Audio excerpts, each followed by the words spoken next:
Can you hear me now?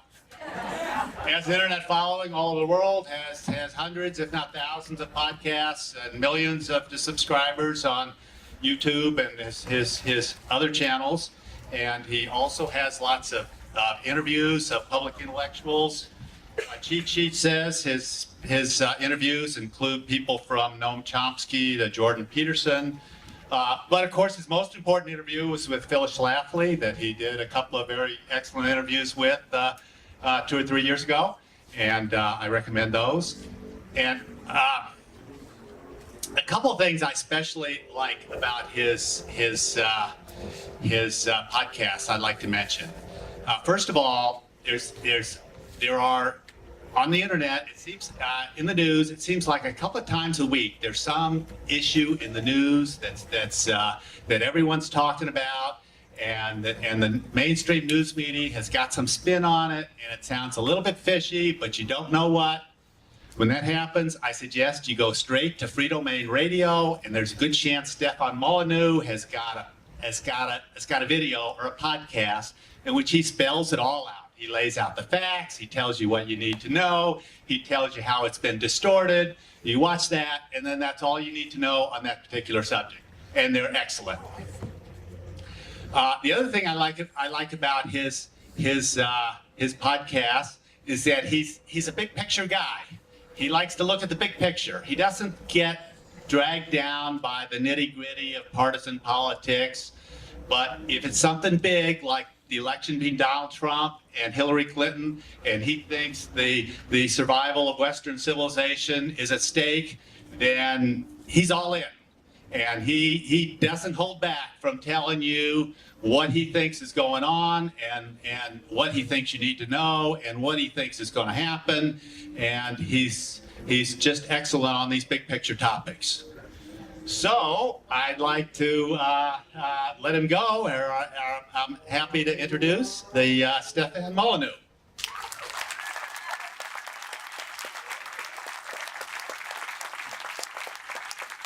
Thank you very much. Thank you. Absolutely wonderful to be here.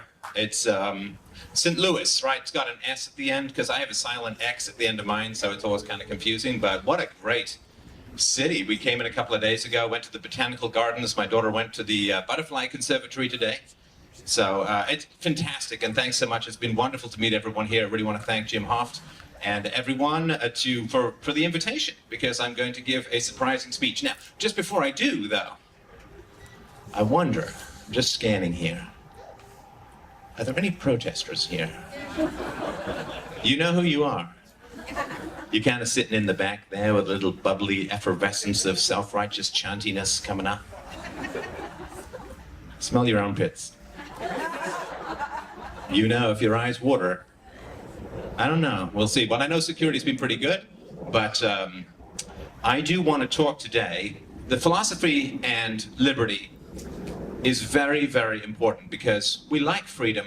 We really need to drill down and figure out what is the real essence of what it is that we're fighting for. There's an old saying by a philosopher I have a very ambivalent relationship, Friedrich Nietzsche. He says, give a man a why, he can bear almost any how. If we have a big enough goal, we will walk through dragons, thorny bushes, anything to get there.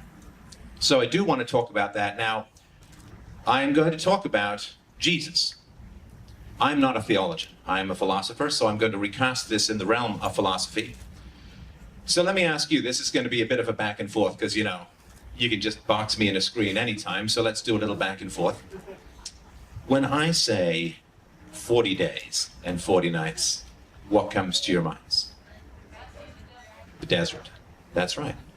The desert. Jesus had been baptized. He had received his approval from his heavenly Father.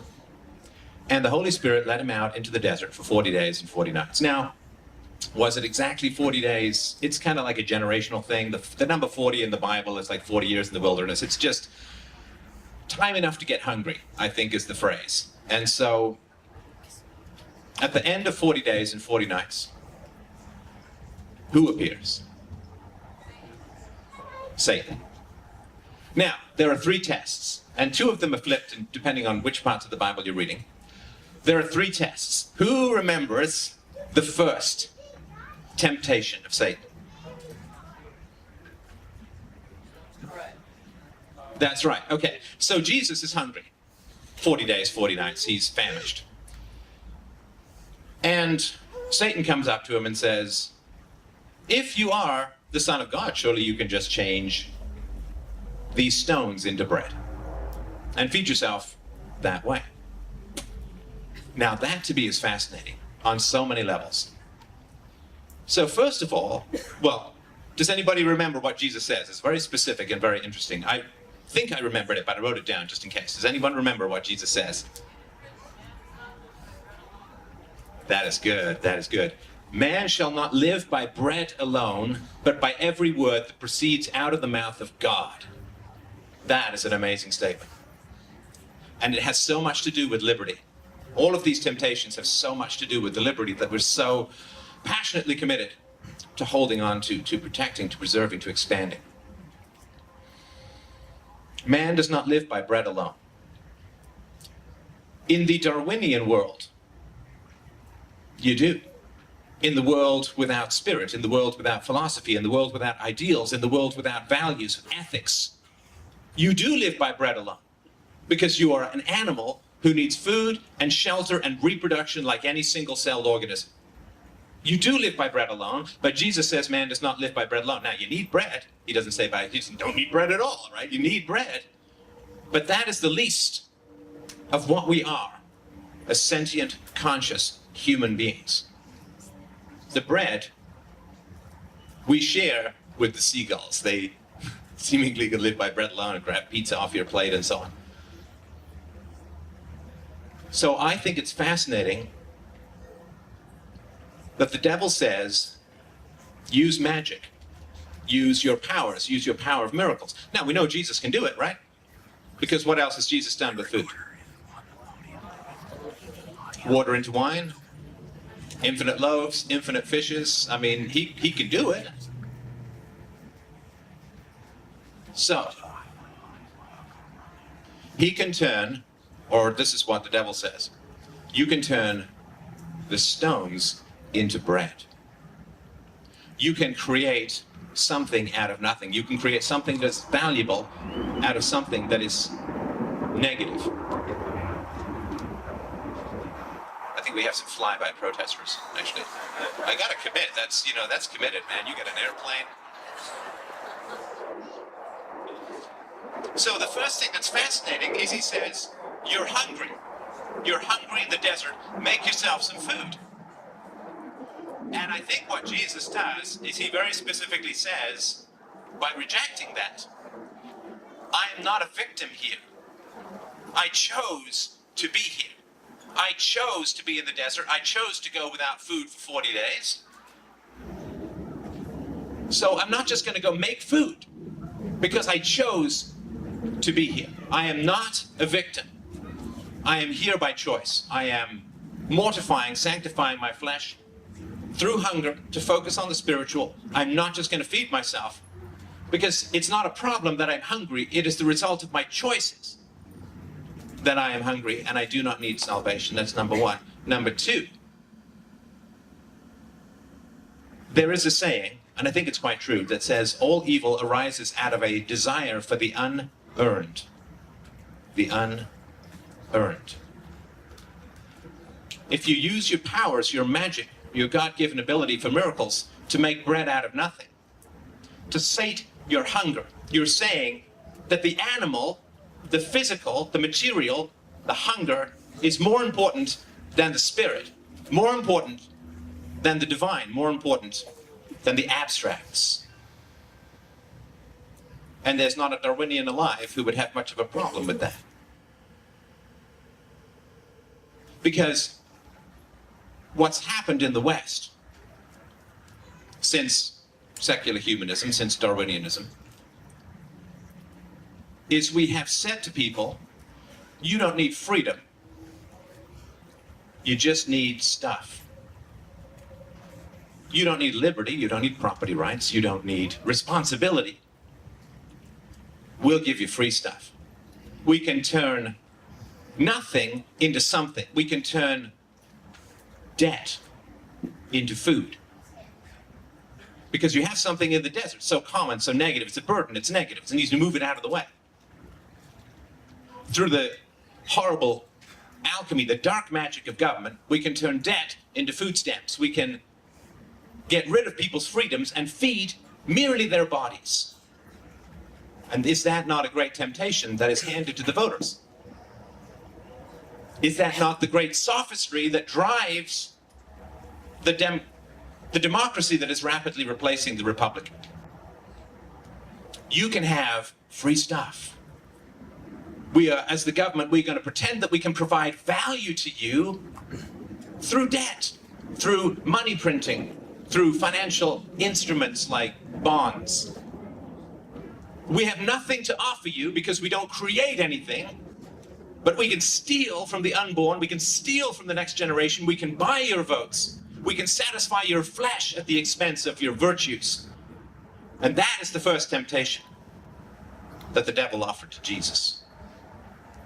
Who knows the second? Well, just one of the others, because they flip around a little bit. Next one is... Sorry? Should we do that one first? No, let's do that for a second. Okay, what was the one other than earthly power? Angels will save you if you can't. There we go. All right. So let's say the second one, Jesus is taken by the devil to the top of a temple. And what does the devil say to Jesus? After Jesus passed the first temptation, what does the devil say to Jesus when he puts him on top of the temple? Jump! Why? Because it is said, he quotes the Bible, and he says basically that the angels will catch you, your feet will not touch the stone. And what does Jesus say? Do not test the Lord your God. Now that to me is fascinating. We are all subject to accidents. Like the other day, I got new sneakers. You know, the ones that beep, beep, beep the whole time. Got these new sneakers. I'm running down the hallway, chasing my daughter, because apparently I forget that I'm over 50. And, you know, you get beep, and then you're like stops, but your momentum continues.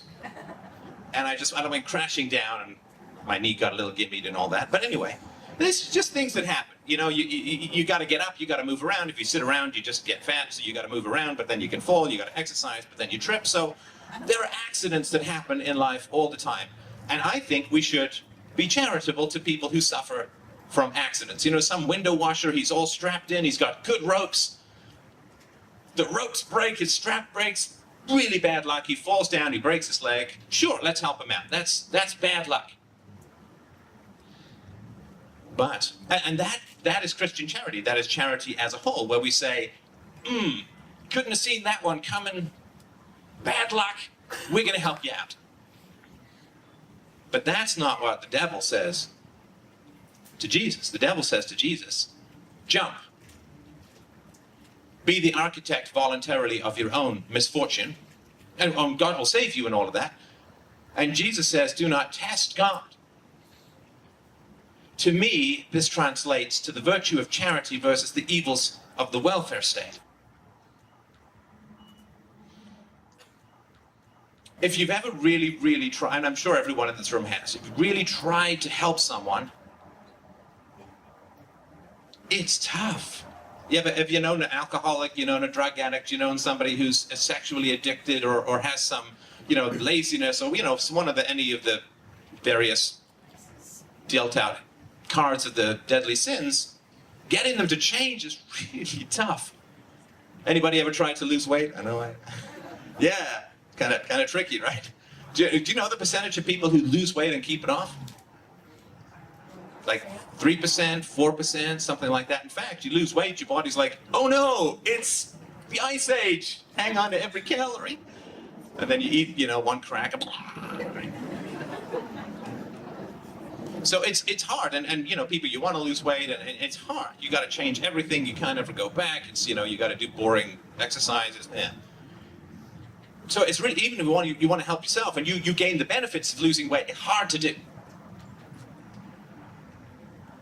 And so there used to be a lot of tests for charity, which is, are you the architect of your own misfortune?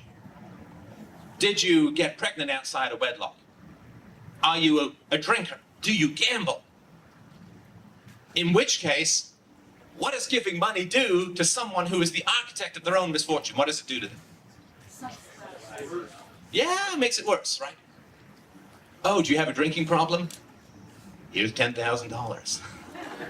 Or should I just give it to the bar? Because the same effect, right? Helping people is really tough because there are people who have bad luck. They maybe one or two bad mistakes or whatever, but then there are people you give them money and it gets just worse and worse and worse. So I think Jesus is saying something like, if you accidentally trip and fall off the temple, you can get some help. But if you try to manipulate God, you try to control God, you try to make God make you look really cool by floating you down from the temple like a dove's wing in front of everyone to say, woo, what a trick, I'm the Son of God. That is not right. Charity works when we can judge people and judge the efficacy of what we're doing. Charity works when we can ostracize people, because sometimes people are helped by giving them resources, and sometimes people are helped by withholding resources from them, and it's really hard to know the difference. Really hard to know. There's certainly the government has no interest in it whatsoever. Churches were very good at it because they had developed this kind of charity.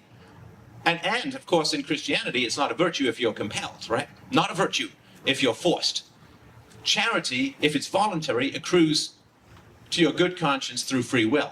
If charity is the government pointing a gun at you, taking your money and using it to buy votes from incompetent people, it's no longer a virtue. It has become a vice. So when Jesus says, I'm not going to jump, because that's not what salvation is for, that's not what grace is for, that's not what charity and help is for. It's not there to control people, it's not there to remove from me the consequences of my own bad decisions. It's there if something accidentally bad or wrong happens. Number 3, third time lucky, says Satan, and he comes up to Jesus and says, that's right. He takes him to a very high mountain. Now, I got to tell you, this is kind of allegorical because they're really in Israel, that region, not a lot of high mountains. So he's up on the rooftop of the world and he says, look at all these kingdoms. Look at all this gold. Look at all this power. I'm sure there's a harem or two scattered in there. And it can be all yours if you worship me. If you bow down and worship me. Jesus says, I have this written down too. I should have memorized it, but anyway. He says, away with you, Satan, for it is written, thou shalt worship the Lord thy God, and him only shall you serve. This is a fascinating interaction when it comes to thinking about political freedom, economic freedom, personal freedom. It's fascinating. Do the kingdoms belong to Satan? No. Satan is offering to buy the allegiance of Jesus with something that isn't even his. Does that sound like something politicians have been known to indulge in from time to time?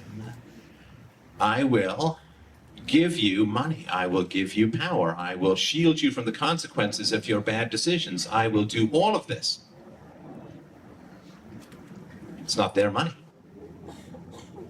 If you bow down and worship the state will give you what isn't even the government's to begin with.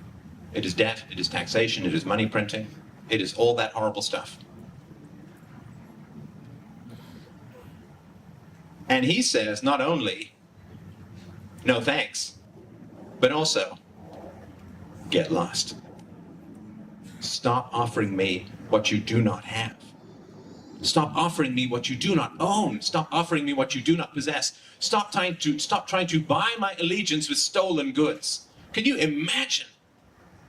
2016 accepted. Can you imagine a political cycle, a cycle of voting that occurs without offering the taxpayers anything, without buying their allegiance?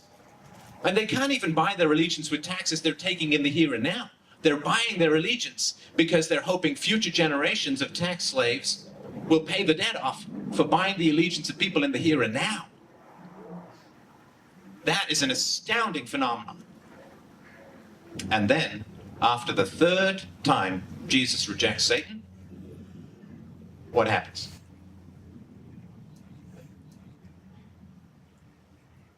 Yes, darling? Well, Satan leaves, and the angels arrive. And the angels minister to Jesus. I assume they give him a little aloe vera because he's been out in the sun for a while. I'm from Ireland, so I'm always thinking about these things. And food and water. If you resist the temptation to take what is not yours, you get everything. If you establish and maintain property rights, what do you get? The free market, incentives, productivity, growth. You get paradise if you reject what you have not earned, the temptation that appeals to your Darwinian self, your physical self, your body. Give up your freedoms for food stamps. Give up your freedoms for student loans. Give up your freedoms for welfare. Give up your freedoms for the military-industrial complex. It works on the rich and the poor. It's the middle who generally get carved up like a Christmas turkey. But this is the great offer that is made to us. Is all we need food and shelter. Because the government can provide that at the expense of freedom, property, virtue, sustainability, culture, responsibility.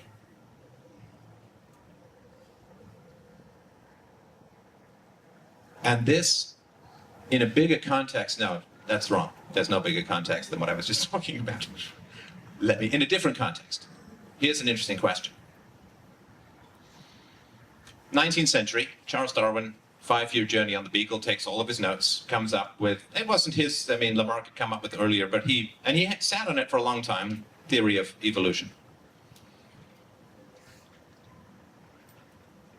Because I think that there are two kinds of people in the world. There are people who seek truth and the people who seek power. Truth is relative to reality. Power is relative to people. So here's something that's fascinating. Science, 400 years old in general. Now, science has given us absolutely unrivaled power over the material world. No question. It was nicer to fly here than walk here. I have no doubt about that. Even my voice is being amplified by science. Most of us got here through science. Half of us are alive through science. Science has given us unrivaled power over the material world. But what has occurred simultaneous with the rise and spread of science is the fall of ethics, the fall of virtue. Because science feeds our material self, right? Science protects and supports and keeps us full of nutrition and gets our teeth cleaned and does all of these amazing things, x-rays and chemotherapy, you name it. Incredible stuff that science does. It's almost like science was a devil that stood and then released the Kraken. It's almost like science has given this deal to us, like the devil did to Jesus. And don't get me wrong, I have no problem with science. Look, I have a watch. I have no problem with science, but I think we have to understand what it's cost us and how to backfill what it's cost us. The devil says to Jesus, I will give you control over the whole world if you worship me. Science has given us control over the whole world. We've gone to the moon. We've gone to the bottom of the oceans. Science has given us control over the world. But science gave us evolution, which gave us a post-Christian world of Nietzschean will to power struggle. What is wrong about receiving stolen goods? You know, it happens in nature all the time. Does anyone know any examples of nature thieves? Crows? Yeah, the crows will steal just about anything that's not nailed down, right? Seagulls. Bunch of flying white rat thieves, yes. Anything else? Squirrels, rats with tails. Sounds personal. Anything else? Raccoons, that's right. And think about the anti-kidnapping of the cuckoo bird, right? They dump their egg into some other bird's nest and they just raise him saying, well, I guess he just took steroids or something. He's kind of big. So in nature, this happens all the time. Nature's they're constantly trying to fool each other. There's an old cartoon. It's like the Battle of Agincourt. You know, the first time they used these giant longbows and they could launch these arrows like way further than anyone else. And the people who are running on the other side are like, hey, can they do that? It's war, of course they can, right? I mean, what was the Second World War that Churchill said? The only two strategies that these supposedly wonderful, moral and virtuous nations did not avail themselves of were torture and cannibalism, and only because they were of doubtful utility. So in the world of nature, there are no rules other than did you get your food and did you make a baby or two? That's it. Did you run away from something that was going to eat you? Did you get to eat something else? And did you make your babies? That's it. You know, the zebra is not cheating with those stripes. That's the point, right? So in the natural world, no ethics, no rule. And when Darwin came along, I think a lot of people kind of took that to heart quite a bit, which is where I think you get all of this falsification, this lying, this manipulation. You know, these crazy postmodernists who say, there's no such thing as truth, no such thing as virtue, but you're objectively racist.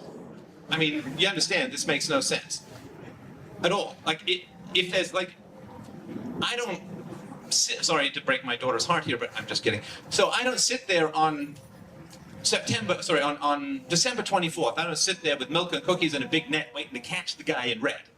Because I gave up on Santa Claus quite some time ago. I don't believe in ghosts, so I don't go checking out ghost places with spectre detectors and a talking dog. I mean, I don't do any of these because when I was a kid, I was into, you know, telekinesis because it was like the 70s, so reality was crumbling around us. And I tried, you know, can I lift things with my brain? All it produces is a headache, and so when you stop believing in things, you don't pursue them anymore, right? So it's like the philosophers who say, well, there's no such thing as truth, it's like, then shut it down. Shut it down, it's done. There's nothing there. If there's no such thing as truth and no such thing as virtue, why are you taking a paycheck? Because you've got nothing to offer.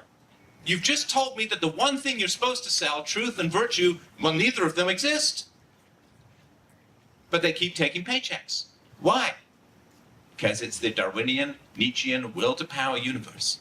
Because they can, and it feeds their body. They get tenure, they get summers off. What is it, 3 or 4 months in the summer?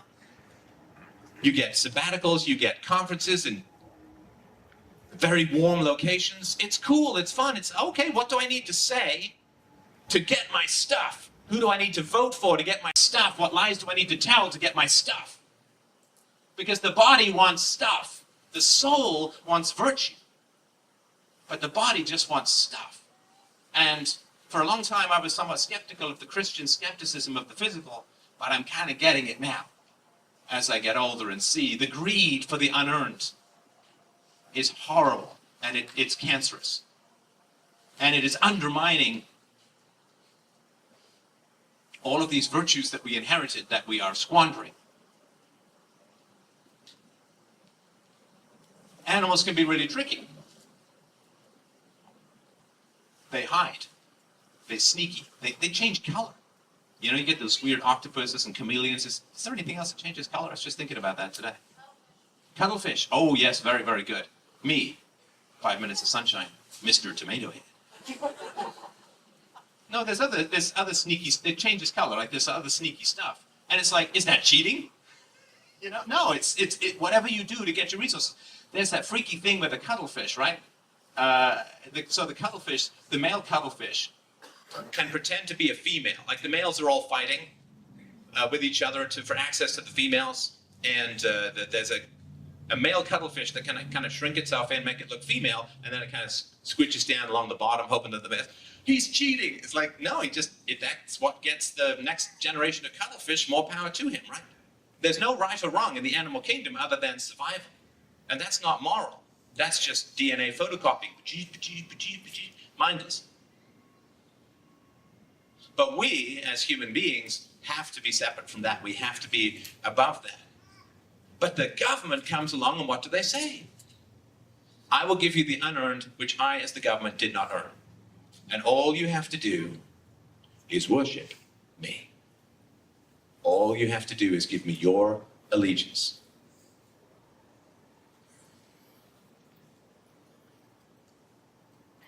Aiming for the good is costly to the biological. This is why Jesus is starving. This is why Jesus is thirsty.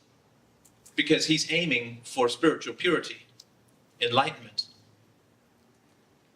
And that's painful to the body. Because virtue is the deferral of gratification, fundamentally. And of course in Christianity, as in a lot of religions, the deferral of gratification is suffer now to gain paradise. The body very rarely recognizes the value of the deferral of gratification, right? Candy is good. Very good indeed. And your tongue likes the candy because it made you go eat fruit and rip up honeybees' nests and so on. So your body doesn't want to defer gratification. Your soul, your higher being, philosophy says, defer gratification. And the government will come along and say, there's no need for you to defer gratification because if you mess up, we got you. Oh, they really got you. The welfare state is a single mother state. Charlie Kirk was talking about this just the other day. I saw the numbers myself this morning. 3 things you need to do if you're born poor to get to the middle class. Graduate high school. Sorry? Get and keep a job, usually for at least a year. Don't have a kid before 21 or before you're married. Failing that, if you are a cuttlefish, just pretend to go down. Yeah, so these things, if you do these things, you have less than 2% chance of remaining poor. And if you do these things, you get to the middle class almost every single time. But these things all involve the deferral of gratification. Did anybody have a first job that didn't suck? Anybody? They're all terrible. Because, well, we've been so wonderfully educated by the government school system that we're just so jam-packed of economic value. So yeah, for my first job, 1977, I was painting plaques for the Silver Jubilee. And, oh yeah, then I worked in a bookstore, which was like 3 buses in an hour and a half to get to. I was putting newspapers together, and it was just like, I think a robot would kill himself in this job. I mean, they're terrible. These first jobs are awful. So of course you have to defer gratification. Of course you have to get up and do stuff that is I cleaned offices, and it's just like, you know, you clean a doctor's office, it's like, oh man, what happened in here? It's just set fire to the thing, calling a priest to take off on foot. So there's a lot of deferral of gratification. Sexual impulses, if you can learn to control your sexual impulses, channel them towards, I don't know, a stable family structure rather than spray and pray of modern youth, I don't know. It would be better. It would be better for everyone. But the body says now, and virtue says, not so much. Let's wait. Let's get it right. But the state, by systematically coming in and removing the negative consequences of bad choices, all it's doing is funding those choices. one of the reasons, I believe, that Jesus said to Satan, no, I'm not jumping off this temple, because if he had been caught and wafted down and gained great renown and great theological power because of this miracle, what's the next thing that would have happened? You got a lineup of everyone jumping off the temple. Wow, one jump, I float down like a dandelion fluff and I'm praised and all the gold you can eat. I mean, this is not, it doesn't work. It's fundamentally, it doesn't work at all. It works in the short run. Because the devil has no power. That's the fascinating thing about this story as well. The devil isn't sitting there saying, I'm going to create a forest of 6,000 flaming swords and you have to fight your way out or I'm slicing and dicing you like some divine fruit ninja. He doesn't do any of that. He says, oh, you can make the rocks into bread. Oh, you should jump off the tower. Well, he can't even hand over these kingdoms. He'd say, oh yeah, the kingdom's yours, and he'd walk away. And then Jesus would say, oh, you got to go get them, obviously. They're yours. I'm just going to say that they're yours. So the devil doesn't really have anything to offer. He doesn't have anything to provide. He has nothing of substance, other than the tempting you to want something for nothing. The temptation to want something for nothing. It's the fundamental temptation, I think, that drives so much political decay these days. I want something, but I don't want to work for it. I don't want to pay for it. I don't want to defer gratification for it. I want it now. Because that is the world of the animal. That is the world. You guys heard of the marshmallow test? They give this test to little kids. And the test is, right, you get one marshmallow, you can eat it now, and then you don't get another one later, or you can, we'll leave it here. If in 15 minutes you don't eat it, you get 2, right? Well, the animal says, why? Because if you don't eat it, some other kid's going to come and grab it. You don't just leave food lying around, because then the seagulls and the squirrels, I remember you were personal with that one. Yeah, so something else gets you, grab it now, eat it now, do it now. But as far as success goes, we have to defer gratification. I'm dreaming, probably madly, but I'm dreaming of one day that the politician comes up and says, no more free stuff, it's bad for you. You got kids and it's Halloween and, they got the chipmunk cheeks full of, really bad stuff and it's you gotta stop, No more stuff, it's bad for you. It comes at other people's expense. Do you know, every single human life on this planet right now is sustained by $30,000 of debt. That is the indebtedness of our financial system. $30,000 for every man, woman, and child alive on this planet right now. Check your pockets. We're not going to do so well when the debt comes due. Because the devil just gives you liabilities in the long run, right? Like the government. Guys know what the unfunded liabilities of the US government are? 170, 180 trillion dollars. 10 times the GDP. 10 times the GDP. That's not the national debt, that's just unfunded. The promises the government has made that they cannot pay for. No idea how to pay for. So, we didn't get wealthier. If you look at median wages from the 1970s onwards, the welfare state, all this borrowing, all of this massive redistribution, trillions of dollars, didn't make us wealthier. It brought a lot of allegiance to power. I mean, who on welfare, who in the military-industrial complex, who on the receiving end of all this government money can possibly vote objectively? When I was on the board of a software company that I co-founded, I got so many lectures about conflict of interest. It's conflict of interest. Oh, you can't do that. That's a conflict of interest. All right. Voting? Are you kidding me? If your entire existence is dependent upon the government giving you free stuff and you don't pay any taxes and you're on the receiving end of everyone else's taxes, oh yeah, let's just hear your ringing objectivity about the tax question. It's madness. It's madness. They're just bought and paid for. And it's wrong, and it's unhealthy. And you ever heard this? I'm very much against the welfare state on moral grounds. It's a violation of the non-aggression principle, it's a violation of property rights, it's corrupt, it corrupts everything it touches. And then people say, oh, well, if the welfare state goes away, How are people going to live? Well, first of all, you've just given me their entire conflict of interest, which is why voting is a ridiculous exercise for the most part. But also, there's this fantasy that it's not going to go away anyway.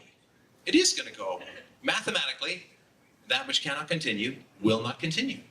The welfare state is going to end.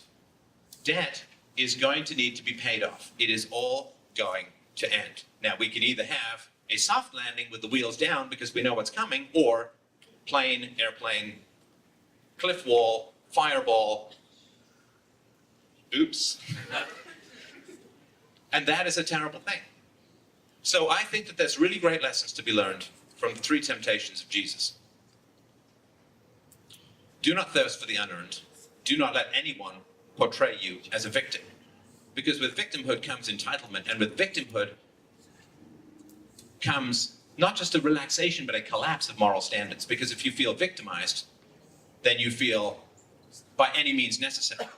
Like if you were a kid and someone stole your bike, you're like, hey, I'm going to get my friends, I'm going to go get my bike back. I've been victimized. Moral standards collapse.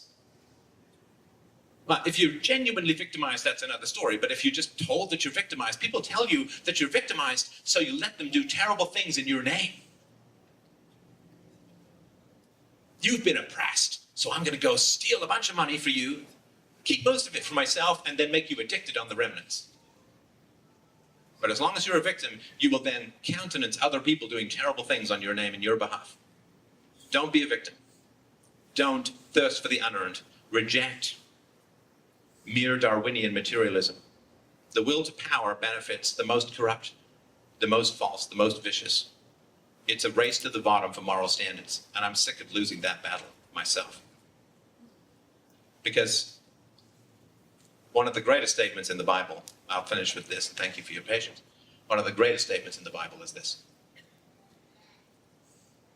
what shall it profit a man if he gains the whole world but loses his soul? Science gave us the world. Politicians gave us free stuff. But I'm very concerned it's going to cost us absolutely everything. Thank you very much.